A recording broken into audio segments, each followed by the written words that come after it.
एक ऐसे संगठन से जुड़ा हुआ है जो भारत विरोधी शक्तियों के साथ और भारत विरोधी बातों को स्थापित करने वाले अनेक संगठनों के नेटवर्क का हिस्सा है। इसी यात्रा के दौरान आपको पहले से यह बात पता है कि सेंट्रल यूरोपियन यूनिवर्सिटी की प्रेसिडेंट कॉर्नेलिया वुल से वो मिले थे और स्पष्ट रूप से central European university George Soros की ओपन सोसाइटी फाउंडेशन से फंडेड है। अब सैम पित्रोदा जी से जब यह पूछा जाता है कि ग्लोबल प्रोग्रेसिव अलायंस का क्या संबंध है कांग्रेस से, तो वो स्वयं रहस्योद्घाटन करते हैं कि राहुल गांधी जी उसके प्रेसिडियम हैं और सैम पित्रोदा उसके मेंबर, यानी राहुल गांधी जी उसके अध्यक्षीय समकक्ष हैं और सैम पित्रोदा उसके सदस्य हैं। और मजे की बात वो कहते हैं कि 110 कंट्रीज का डेमोक्रेसी का ये अलायंस है। मैं सैम पित्रोदा जी और कांग्रेस के तमाम वरिष्ठ लोगों से पूछना चाहता हूं, भाई साहब 110 कंट्री दुनिया में हैं कौन से जिनमें स्थायी लोकतंत्र है? मैं पूछना चाहता हूं। 190 देश कुल हैं जिसमें 57 मुस्लिम देश हैं, स्थायी लोकतंत्र किसी में नहीं, 57 या माइनस। इसके अलावा कम से कम 30-40 देश राजतंत्र हैं ऑफिशियली, उनको माइनस कर दीजिए तो संख्या 100 के नीचे आ जाती है। बाकी डिक्टेटर रिजीम है। तो वेस्टर्न वर्ल्ड को छोड़कर ईस्ट में अगर आप देखें तो ऑस्ट्रेलिया, न्यूजीलैंड, जापान और भारत के अलावा कोई स्थायी लोकतंत्र नहीं है। तो पहले यह दिखाई पड़ता है कि लोकतंत्र के आवरण में यह कौन से देशों का समूह है जो लोकतंत्र के नाम के ऊपर वास्तविक लोकतंत्र के आधार भारत के ऊपर आघात करता हुआ दिखाई पड़ता है। Now I want a clear answer from the Congress party. Which are these 110 countries which you yourself says that there is a democratic alliance of 110 democratic countries? Because there are around 57 Muslim countries in which there is no vibrant, consistent democracy. They are either theocratic states or very weak, fragile democracies. Around 30-40 states still which are monarchies. There are significant number of countries which are dictatorial regime. So which are these countries which in the disguise of democratic countries try to damage the cradle of democracy in the world, that is India?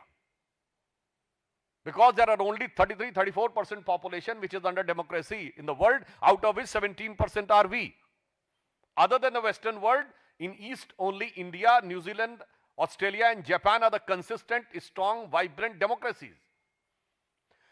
So when it was asked, it has been exposed that Congress is officially there having position in that global alliance which tried to malign and mar the reputation and democracy in India. उसके बाद उनसे सवाल पूछा जाता है कि George Soros के साथ जुड़े लोगों के साथ वो उठते बैठते हैं, तो वो क्या कहते हैं? मुझे कोई फर्क नहीं पड़ता। इंग्लिश में उन्होंने कहा वी डोंट केयर। तो मैं आज कांग्रेस से पूछना चाहता हूं कि अगर आप ये कह रहे हैं वी डोंट केयर, तो मैं उनसे पूछना चाहता हूं whom do you care? फिर मैं कह रहा हूं, आपने कहा मुझे किसकी परवाह नहीं, तो आज हम कांग्रेस से पूछना चाहते हैं आपको किसकी परवाह है, जो बाध्य करता है कि आप संसद के सत्र के दौरान जाते हैं। वहां पर किसकी परवाह है, किसका दबाव है और किसके हुक्म का पालन करने के लिए आप विदेश जाते हैं? चलते संसद सत्र के दौरान और भारत विरोधी शक्तियों के साथ मंच साझा करते हैं। इससे एक बात बहुत स्पष्ट हो गई है कि कांग्रेस पार्टी अब सैम पित्रोदा के यह कहने के बाद, मैं कांग्रेस पार्टी से पूछना चाहता हूं, भारतीय जनता पार्टी कांग्रेस पार्टी से पूछना चाहती है, क्या आप भारत विरोधी वैश्विक दुरभिसंधि के सदस्य बन गए हैं? We want to ask the Congress party, have you become the member of the nefarious nexus of anti-India global forces, as it has been accepted by Mr. Sam Pitroda, giving a proper and categorical reference to Rahul Gandhi?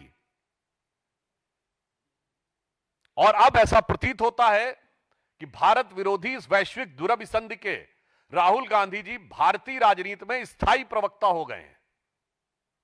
जैसे संयुक्त राष्ट्र संघ में स्थायी प्रतिनिधि होते हैं, वैसे राहुल गांधी जी भारत विरोधी वैश्विक शक्तियों के गठजोड़ के भारत की राजनीति में स्थायी प्रतिनिधि हो गए हैं।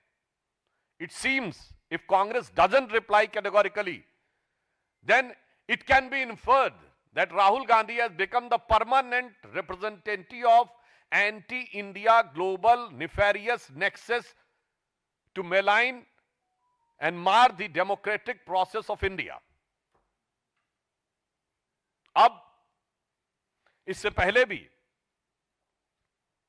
याद करिए, एक संगठन FDLAP forum for democratic liberties Asia Pacific की को चेयरमैन सोनिया गांधी जी पाई गई थी।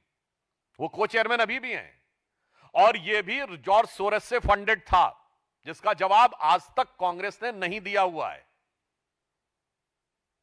और अभी राहुल गांधी जी कुछ दिन पहले, आपको ध्यान हो, बहुत आपत्ति किए थे कि Russian president Shri Vladimir Putin ji से उनकी मुलाकात नहीं हुई। मुलाकात सिर्फ भारत सरकार मेजबानी नहीं तय करता, मेहमान भी तय करता है। मैं राहुल गांधी से पूछना चाहता हूं कि आप अभी जर्मनी गए थे, तो आपने फ्रेडरिक एबर्ट स्टिफ्टंग नामक जिस संस्थान में जाकर भारत विरोधी बयान दिया, FBS, Friedrich Ebert Stiftung, this is banned in Russia since 2025. The Department of Ministry of Justice in April 2025 of Russia has stopped all the activities of this organization in Germany. अब आप बताइए, आप किसी देश के द्वारा अनलॉफुल और देश विरोधी घोषित किए गए संगठन के फोरम पे जाकर भाषण देंगे, फिर कहेंगे कि वो देश आपको मिलना नहीं चाहता आपसे।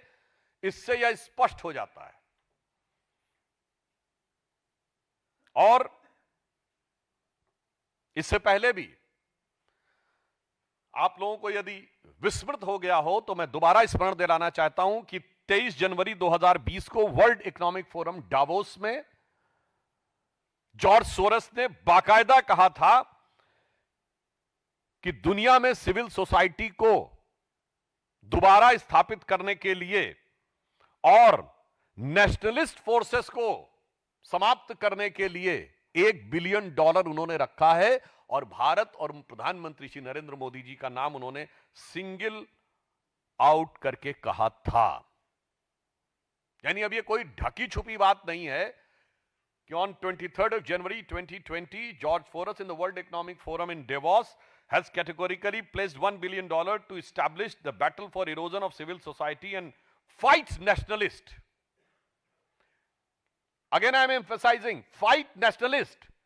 It means those who are fighting are definitely not nationalist.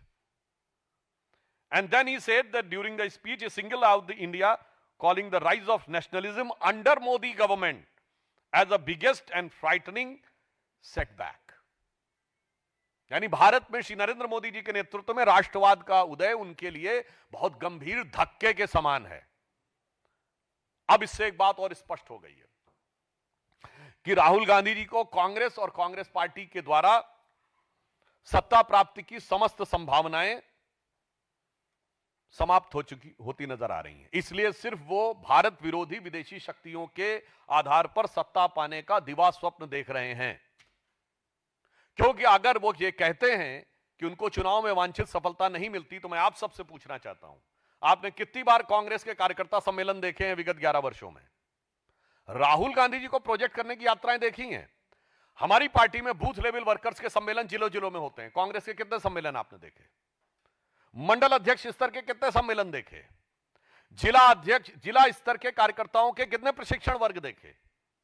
सांसदों का अभी प्रशिक्षण वर्ग 2 महीना पहले हुआ था। आप सबने माननीय प्रधानमंत्री जी की फोटो देखी होगी, वो पीछे की रो में बैठे हुए थे और युवा सांसदों को आगे करके उनके भाषण दिए गए, फिर ग्रुप से बात। ऐसा कोई कार्यक्रम देखा कांग्रेस के द्वारा? प्रधान